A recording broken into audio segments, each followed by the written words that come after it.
E olha, o risco do sistema de saúde aqui em Canoas deve entrar em colapso.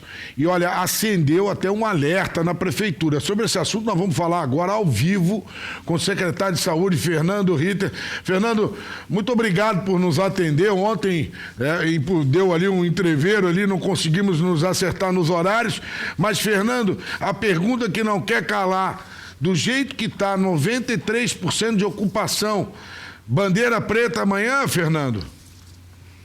Olha, Bogado e todos que estão aqui nos ouvindo, não é só a questão da ocupação de leitos que determina a cor da bandeira, né? São 11 indicadores e os índices de contaminação, eles são determinantes nesse processo. Então, os dados atualizados de agora, tá? São 695 pessoas contaminadas hoje no município de Canoas, 383 curados e 23 óbitos, tá?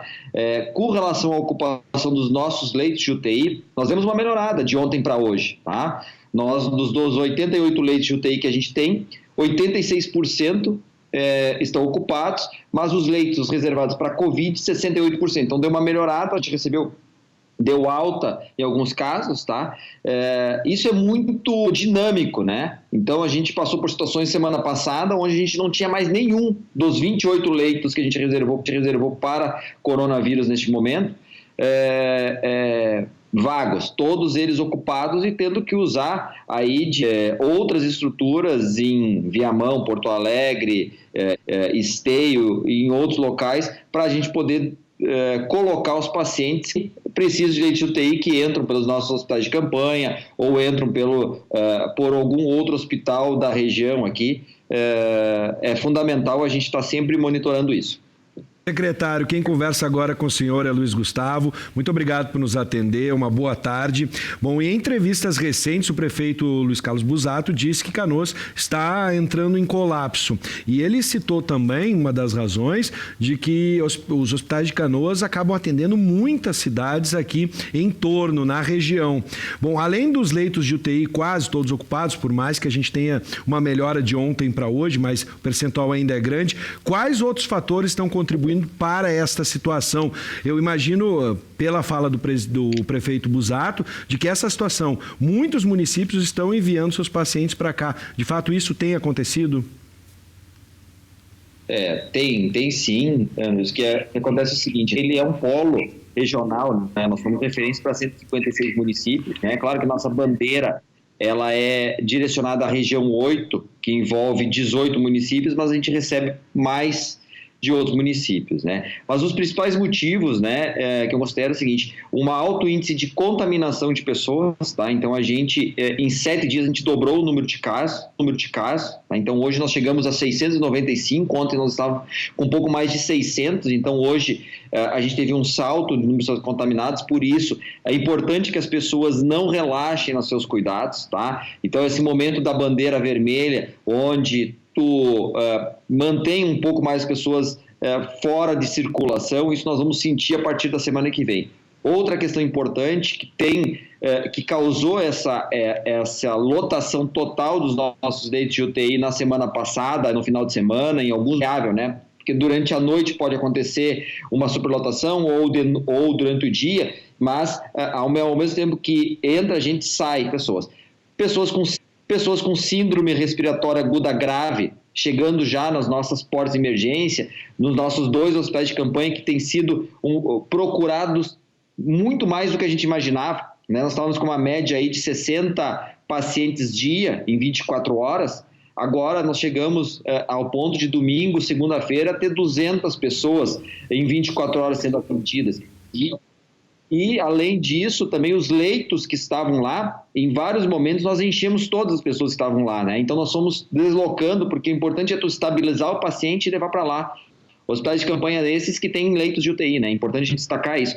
E também tem uma questão que, quando tu tem um crescimento muito rápido, tem um indicador que é o número de pessoas contaminadas em relação a pessoas curadas. Como a cura demora aí pelo menos 14 dias para a gente poder afirmar que a pessoa está curada, pelo menos, né? Pode ser um pouco mais.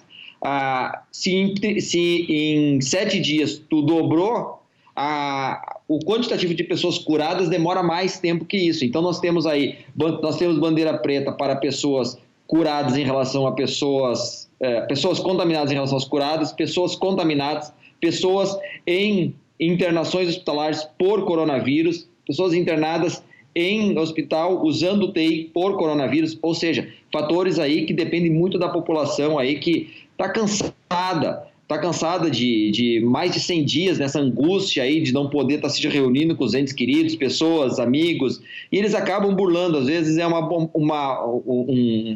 burlada que se dá de uma visita, isso ou numa festinha, ou numa aglomeração de 5, 7, 10 pessoas, e aí tu sempre está associado a comida, a conversa, a bebida, e aí tu acaba não usando máscara, né? Haja visto o que a gente está pegando nas nossas fiscalizações, né? Nós pegamos uma festa de 140 pessoas, jovens. Sim, o secretário Alberto esteve ao vivo com a gente semana passada aqui contando dessas situações de festas clandestinas que estão efetivamente gerando aí com certeza contaminação.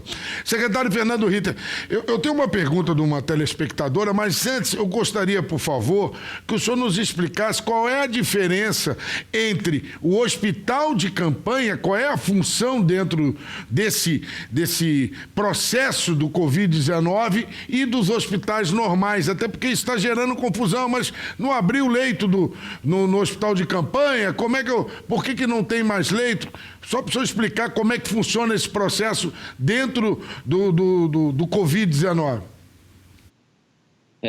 Essa pergunta é bem pertinente, tá, advogado? Porque é o seguinte, o objetivo dos hospitais de campanha é ser uma estrutura anexa às nossas portas de emergência. Então a gente botou junto a UPA Boqueirão e a UPA Rio Branco, estruturas anexas separadas fisicamente, para que pessoas com sintomatologia gripal, que são os sintomas iniciais de pessoas com coronavírus, elas não se misturem com pessoas que têm outras patologias, outras agudizações, né? Porque chega nas nossas UPAs pessoas infartadas, pessoas traumatizadas, pessoas com outras problemáticas que acabam se misturando com pessoas com síndrome respiratória aguda, com síndrome gripal, o que a gente não quer. Além disso, nós queríamos montar equipes separadas, né? Equipes que vão tratar exclusivamente de sintomatologias respiratórias, tá? E não ficar atendendo uma pessoa que provável contaminado com uma outra pessoa que não tem nada a ver com uma contaminação causada por um vírus do coronavírus. Então, ele é uma porta de emergência. Além disso, como a gente tem acompanhado que a evolução da doença ela se comporta muito diferente de cada corpo, tá? Para algumas pessoas, ela pode ser uma gripe normal, ou como o nosso próprio presidente disse, uma gripezinha, tá? Mas para outras pessoas, o efeito do vírus no corpo, ele pode ser um infarto agudo do miocárdio, ou seja, equivalente a um problema agudo que leva ao óbito muito rápido. E a gente teve casos aqui no município de Canoas de pessoas que chegaram dirigindo, caminhando, e que em poucas horas elas pioraram muito o seu quadro, tiveram que ser imediatamente colocados dentro de um leito de UTI lá dentro, né, dentro dos hospitais de campanha, que é a nossa sala vermelha, que é uma estrutura montada como um leito de UTI, tá?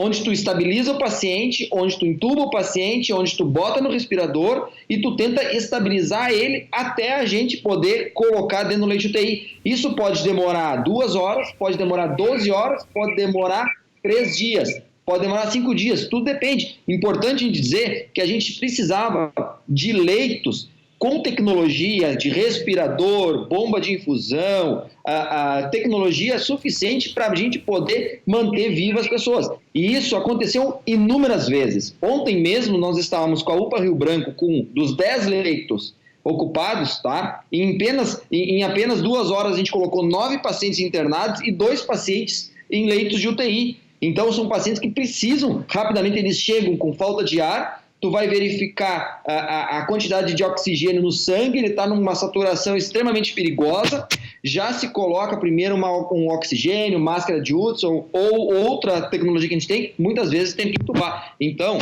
os hospitais de campanha são isso. O hospital universitário é um hospital de retaguarda, onde tu recebe o paciente estabilizado, vai para lá e continua seu tratamento lá até receber alta. Então, o hospital de campanha é um hospital de passagem e o hospital universitário é um hospital definitivo para fazer o tratamento continuado, com os mesmos medicamentos, com as mesmas tecnologias, tá? Com a diferença que um tem 12 leitos e o outro tem 580 leitos. Essa é a diferença. Secretário, na segunda-feira, o governador do estado voltou a destacar a criação de vagas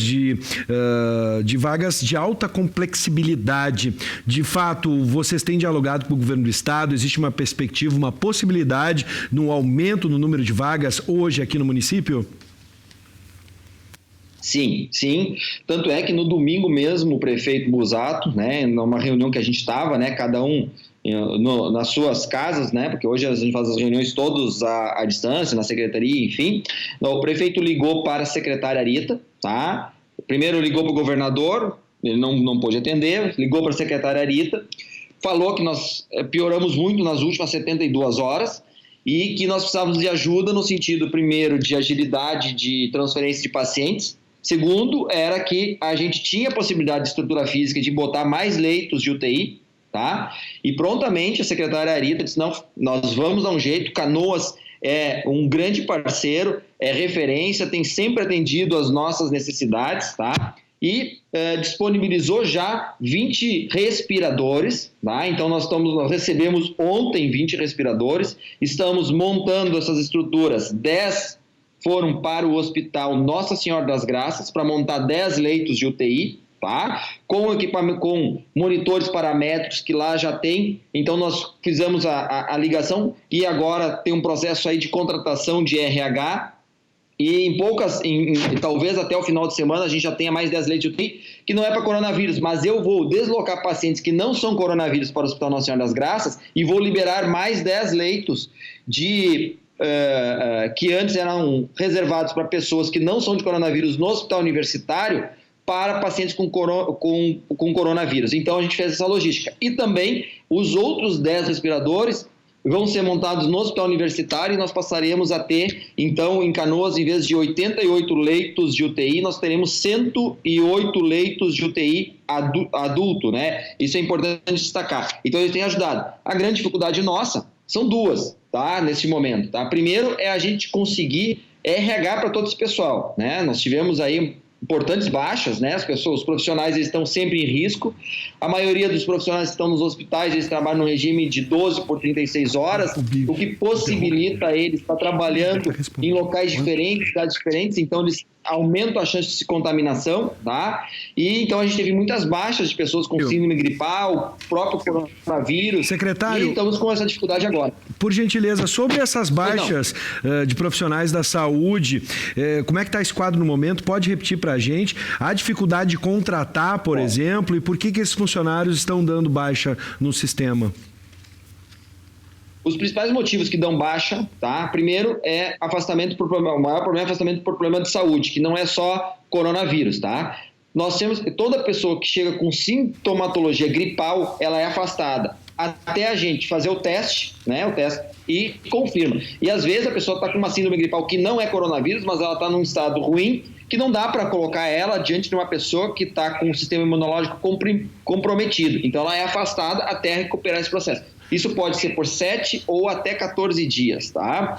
A outra questão que afastou bastante é alguns profissionais que estão no grupo de risco, tá? Então eles não podem ser colocados à exposição do vírus assim tão facilmente. Terceira questão, problemas de saúde mental, porque não está sendo fácil para os trabalhadores, tá? Não está sendo nada fácil tu ter que como viver com tudo isso, né? Porque como nós, como todos os outros, e as pessoas têm medo, têm receio, elas têm famílias, eles também convivem com a morte, com a vida com muita frequência. Sim. E a outra importante é que alguns pediram para sair mesmo, tá? Para não se expor ao risco, para não ter problema com familiar, mora com a avó, com o pai, com uma pessoa idosa, e aí eles preferem até sair do seu emprego para poder preservar sua família nesse momento. Certo. O secretário Fernando Rita está ao vivo, dizendo 18 horas 40 minutos. Eu tenho uma pergunta de uma telespectadora, Eliane. Ela coloca assim: sabemos que aumentou demais o número de Covid-19, mas também estamos ouvindo muitas reclamações de pessoas que procuram atendimento e não são testadas e acabam procurando outros lugares e dá positivo. A pergunta dela, por que não é realizado o teste no ato da procura da consulta para isolarmos o mais rápido as pessoas infectadas? Eliane de Canoas, secretário. Boa pergunta, Eliane, que é o seguinte, né? É um problema nacional, né? Nós estamos, desde o início lá de março, a gente ouve falar, ainda o ministro Mandetta disse que a estratégia do Ministério da Saúde era testar em massa a população, tá? No entanto, a gente não tem testes para todo mundo, para testar todas as pessoas. E os testes, eles têm regras. Eu vou dar um exemplo que as pessoas talvez sejam mais acostumadas, tá? Teste de HIV, tá? Então, nós temos o teste rápido de HIV em qualquer serviço de saúde nosso, tu chega lá, tu faz testado, tá? Mas o teste, ele só pode ser realizado em pessoas que foram expostas, né? Numa relação desprotegida, por exemplo, e depois de 30 dias, porque tem uma janela imunológica. Os nossos testes, eles também eles precisam de uma janela. As pessoas precisam apresentar o sintoma para fazer o teste, que a gente chama de teste molecular, que é aquele que tu bota o cotonete no nariz, bota num tubo de ensaio e coloca e leva para fazer análise laboratorial, tu tem que ter 3 dias de sintomas, tá? Demora 24, 48 para ficar pronto e aí tu tem o resultado. Daí tu vai dizer se a pessoa está com o vírus ativo ou não. Esse é um teste que a gente faz aqui. Mas esse teste é feito pelo Laboratório Central do Estado do Rio Grande do Sul, tá? Esse laboratório, agora, recentemente, outros laboratórios começaram a conseguir produzir porque conseguiram importar a matéria-prima para análise desses exames, tá? E nós finalizamos agora essa semana um processo, uma licitação para compra desses testes aí. Então, semana que vem nós vamos aumentar bastante os nossos testes, mas é uma questão de mercado. E a questão do teste de farmácia, aquele teste rápido, é um teste que só pode ser usado depois do 10º dia de sintoma. Se tu achar, eu vou fazer o teste rápido porque eu entrei em contato com uma pessoa e vou fazer o teste, a chance dele dar um falso negativo é muito grande. Por quê? Porque tu tá com o vírus, tu vai medir o sistema de defesa do teu organismo e só vai aparecer a partir do 10º dia. Então nós estamos fazendo. Quem tiver sintomatologia gripal, procure as unidades de saúde, tá? Vai ser orientado com todos os cuidados, se afastar, e depois 7 dias a gente vai ligar para saber como é que a pessoa tá, e no 10º dia, a partir do 10º dia, ela é convidada a vir à unidade de saúde para testar. Nós estamos testando as pessoas, mas para isso elas têm que apresentar sintomatologia. Não adianta as pessoas quererem assim, não, mas eu vou lá testar só para mim ficar tranquilo. Sim. Não funciona, gente. Então essa que é a questão. Sim. Secretário Fernando Ritter, muito obrigado pelos esclarecimentos, principalmente para o hospital de campanha, respondendo aos nossos telespectadores. Só responde de forma mais rápida para a gente encerrar. Temos grandes chances de bandeira preta amanhã em Canoas, sim ou não, secretário? Eu acredito que não. Tá? Eu acho que as medidas que nós temos tomado já de controle vão manter a gente na bandeira vermelha. Perfeito, secretário Fernando Ritter ao vivo com a gente, dando explicações aqui em função até do número de leitos que são ocupados. Uma boa noite, secretário, muito obrigado. Muito obrigado, boa noite a todos.